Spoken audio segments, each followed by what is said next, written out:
तो चलिए दोस्तों वीडियो की शुरुआत करते हैं। सबसे पहले कंपनी की बात करते हैं। पहली कंपनी का नाम है दोस्तों टीसीएस यानी कि Tata consultancy services limited. But इसको डिस्कस करने से पहले अगर आपने अभी तक चैनल को सब्सक्राइब नहीं किया है तो चैनल को सब्सक्राइब करके बेल आइकन को प्रेस कर लो।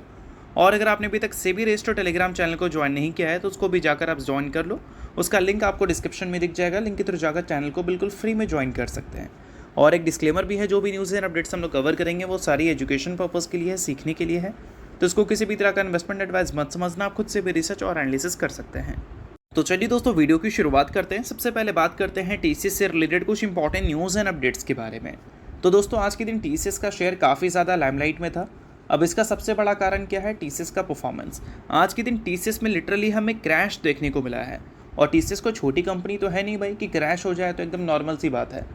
टीसीएस बहुत बड़ी कंपनी है, चाहे इंडिया के लेवल के हिसाब से देखो या फिर आईटी कंपनी के लेवल के हिसाब से देखो। ये इतनी बड़ी कंपनी है कि इसमें 2% भी गिरावट अगर हो तो उसकी चर्चा बाज़ार में बहुत ज़्यादा होती है। और आज के दिन 2-3% छोड़ो, गिरावट हमें 9% तक देखने को मिली है। और ये गिरावट इतना बड़ा है कि कोविड के बाद जितनी भी गिरावट टीसीएस ने दिखाई है वो सारे गिरावट से कंपेयर करोगे तो ये गिरावट अब तक का सबसे बड़ा है। तो वर्स्ट ट्रेडिंग सेशन रहा है टीसीएस के लिए आज के दिन का। और इतने बड़े गिरावट क्यों टीसीएस ने दिखाई है उसके रीजंस को भी हम लोग समझेंगे। बट सबसे पहले ये समझ लो कि यूएस मार्केट ने हमारी आईटी कंपनीज़ को कैसा ट्रीट किया था लास्ट ट्रेडिंग सेशन। तो इसमें Wipro ADR last trading session 8% हमें नीचे देखने को मिल रही थी। और इन्फोसिस एडीआर को देखोगे तो लास्ट ट्रेडिंग सेशन 2.5% से ज़्यादा का गिरावट हमें देखने को मिल रहा था। तो एक चीज़ क्लियर है कि सेंटिमेंट इंडियन मार्केट से रिलेटेड नेगेटिव नहीं है। सेंटिमेंट इंडियन मार्केट के नेगेटिव इसलिए हुई है क्योंकि यूएस मार्केट में हमारी जो टेक कंपनी है उसकी परफॉर्मेंस हमें नेगेटिव दिखा है। और यही कारण है कि आज के दिन टीसीएस हो, इन्फोसिस हो या फिर विप्रो हो, सभी के सभी बड़ी बड़ी कंपनीज़ में भयंकर क्रैश हमें देखने को मिली है और वेल्थ लगभग 1.5 लाख करोड़ से वाइप आउट हो चुका है। अब इसमें बड़ी बड़ी दिग्गज कंपनी के मार्केट कैप को देखोगे लाइक टीसीएस को तो 76,000 करोड़ से भी ज़्यादा का मार्केट कैप इनका वाइप आउट हो चुका है। उसके अलावा अगर आप देखोगे LTI माइंट्री को तो उसमें भी बड़ी गिरावट हुई है। उसका मार्केट कैप ऑलमोस्ट 10,000 करोड़ से वाइप आउट हो चुका है। कोफोर्ज में भी 6% की गिरावट दिखी है, उसका मार्केट कैप भी 3,000 करोड़ से वाइप आउट हो चुका है। और वाइप आउट की जो सिलसिला है वो ऐसा नहीं कि यही सारी कंपनी में है, ये सारी चीज़ें इन्फोसिस को भी अच्छा डैमेज की है। यानी कि इन्फोसिस का शेयर भी आज के दिन भयंकर हमें गिरता हुआ दिखा है। अब ये सारी गिरावट का मेन कारण क्या है, चलिए अब उसको समझते हैं। सो दोस्तों फिलहाल रिजल्ट का पीरियड चल रहा है और रिजल्ट के पीरियड में हर कोई को अपनी कंपनी के रिजल्ट जानने हैं। तो इसके लिए क्या कर सकते हैं, आप सेबी रजिस्टर्ड रिसर्च एनालिस्ट के टेलीग्राम चैनल को ज्वाइन कर सकते हैं, जहां पर सबसे पहले आपको रिजल्ट्स की अपडेट मिलेंगे।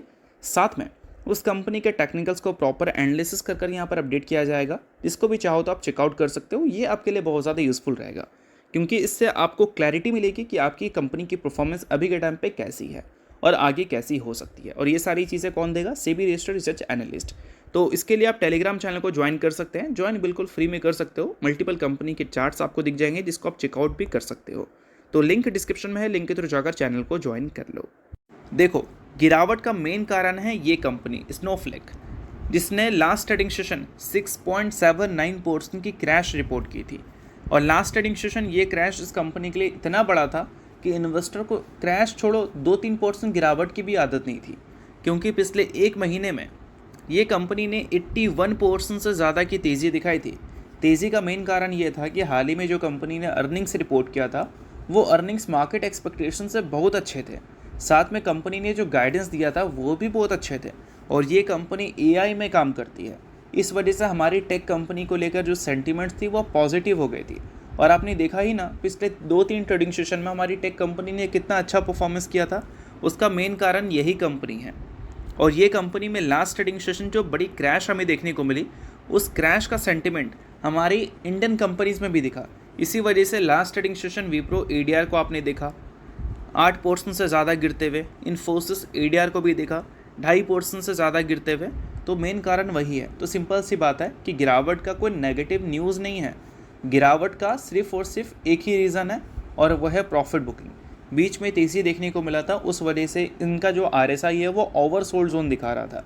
और इस वजह से एक ह्यूज प्रॉफिट बुकिंग आज के दिन हमारी टेक कंपनी में दिखा है, जिसमें सबसे बड़ा गिरावट टीसीएस में दिखा है 9% का, जो कि कंपनी के लिए अब तक का वर्स्ट ट्रेडिंग सेशन रहा है पिछले 5 साल का। तो आई होप आपको गिरावट के कंप्लीट रीज़न समझ आ गए होंगे। अब इसमें पैनिक बहुत सारे लोग करेंगे और बहुत सारे लोग कूल भी रहेंगे, क्योंकि कोई छोटी मोटी कंपनी में तो गिरावट हुई नहीं है।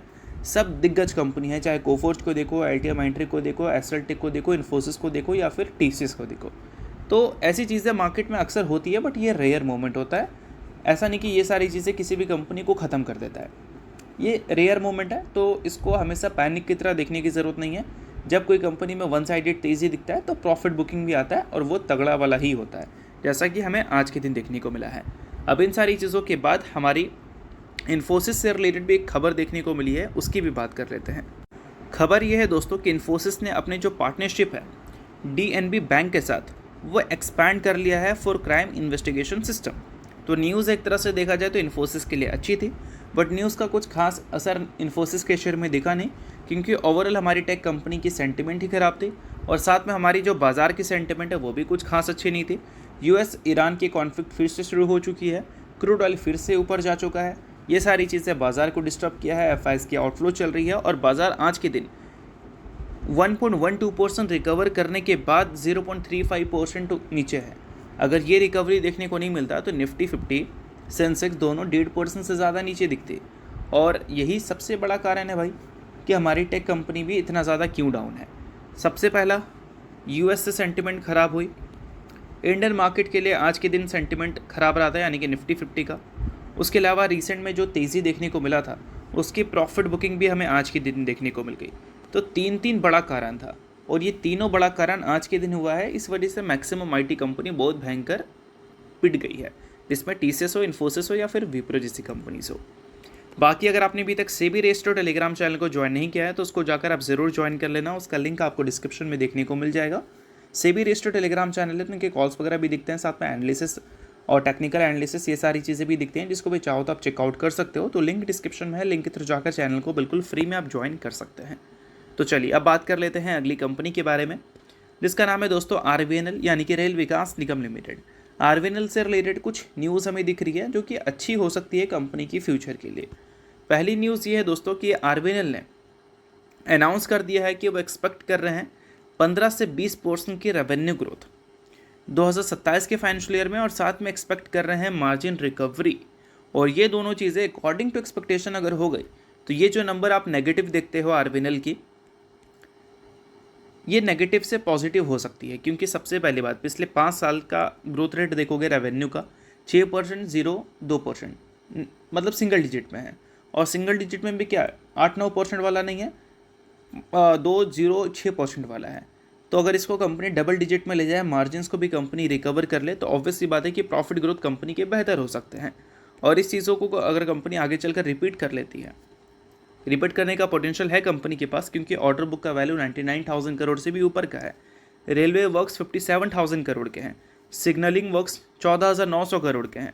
उसके अलावा ports, roads, highways, metros, power transmission, ये सारी चीज़ों का भी अच्छा खासा ऑर्डर्स है। तो ऑब्वियस सी बात है कि कंपनी के पास पोटेंशियल तो है ग्रो करने का। अब कंपनी ग्रोथ रेट रिपोर्ट करती है डबल डिजिट में आने वाले सालों में, तो ऑब्वियस सी बात है रिसेंट टाइम में जो बड़ी गिरावट RVNL के इन्वेस्टर ने देखा है, वो गिरावट में एक रिकवरी आ सकता है। तो ये सारी चीज़ें RVNL के शेयर होल्डर के लिए एक प्लस पॉइंट हो सकता है। तो ये सारी चीज़ों पे ध्यान रखना, और सभी चीज़ें सिर्फ एजुकेशन पर्पज़ के लिए, तो एजुकेशन पर्पज़ की तरह ही देखना। अब इसके अलावा बात कर लेते हैं अगली कंपनी के बारे में, जिसका नाम है दोस्तों ट्रेंट। हाल ही में ट्रेंट ने 1:2 के रेशियो में बोनस की अनाउंसमेंट की थी, जिसमें हर 2 शेयर के बदले ट्रेंट ने 1 इक्विटी शेयर देने का फैसला किया था। सो अगर आप ट्रेंट के इन्वेस्टर हो तो ये न्यूज़ को आप नोट कर सकते हो, इन्वेस्टर नहीं हो आप इग्नोर कर सकते हो। न्यूज़ थी इस वजह से मैंने बता दिया, बाकी ये किसी भी तरह का रिकमेंडेशन नहीं है। तो होप करता हूँ ये वीडियो आपको अच्छा लगा होगा। लाइक कीजिए, पहली बार सब्सक्राइब कीजिए। वीडियो के लिए बहुत बहुत शुक्रिया।